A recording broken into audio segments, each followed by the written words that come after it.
RMG sector নিয়ে যেটা বলতে হয় যে আরএমজি সেক্টরের যে সিচুয়েশনটা যেটা আমরা দেখছি এটা শুধু আরএমজিতে না, এটা কিন্তু মোটামুটি বাংলাদেশ ইকোনমিতে যেটা আমরা এটা নিয়ে খুবই আমাদের চিন্তা করার সময় এসছে, উইচ ইজ জবলেস গ্রোথ।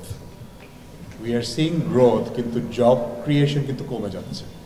এটার একটা প্রধান কারণ হচ্ছে যে কম্পিটিটিভ হতে হলে আমাদের এখন এফিসিয়েন্সি বাড়াতে হবে।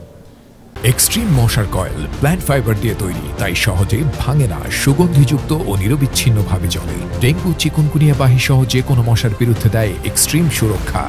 আমি এটা সব জায়গায় বলি, এখানে আবারও বলবো যে বাংলাদেশ এতদিন ধরে যে ব্যবসাটা আমরা করে এসেছি, specially on the export side, আমাদের যত ইনএফিসিয়েন্সি আছে সেটা আমরা কভার করেছি by having low cost labour. একটা আর্বিট্রাজ হয়েছে, সেই দিন এখন আর নেই।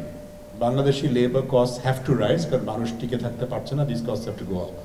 এখন সেখানে যদি আমরা এফিসিয়েন্সি না বাড়াতে পারি, প্রোডাক্টিভিটি না বাড়াতে পারি, we do not remain competitive.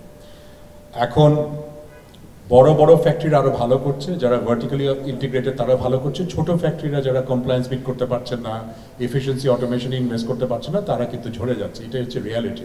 অনেক ফ্যাক্টরি বন্ধ হয়ে যাচ্ছে, আবার অনেক বড় factory. So overall growth numbers থাকলেও জব ক্রিয়েশন কমছে। $1 billion question of young people কেন আরএমজি, এবং শুধু আরএমজি বলবো না, আমি সব ফ্যাক্টরিতে বলবো, কাজ করতে চান না।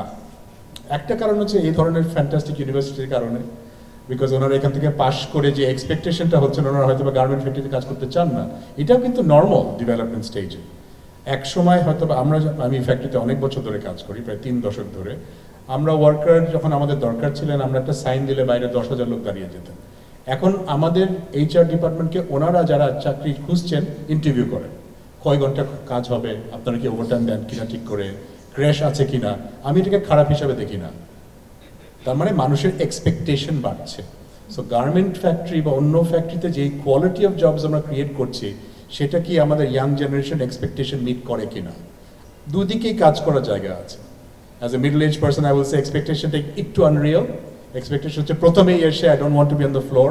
আমি অনেক সময় ইঞ্জিনিয়ারিং ইউনিভার্সিটিতে যেয়ে শুনি, well I don't want to be on the shop floor. তো ইঞ্জিনিয়ার হয়ে আপনি যদি শপ ফ্লোরে না যান, তাহলে ইঞ্জিনিয়ারিংয়ের তো কাজটা শেখা সম্ভব না। সো যেই ধরনের জব আছে in the garment industry, maybe that is not attractive to the graduates of fine institutions like this. এখানে একটা কাজ করার জায়গা আছে।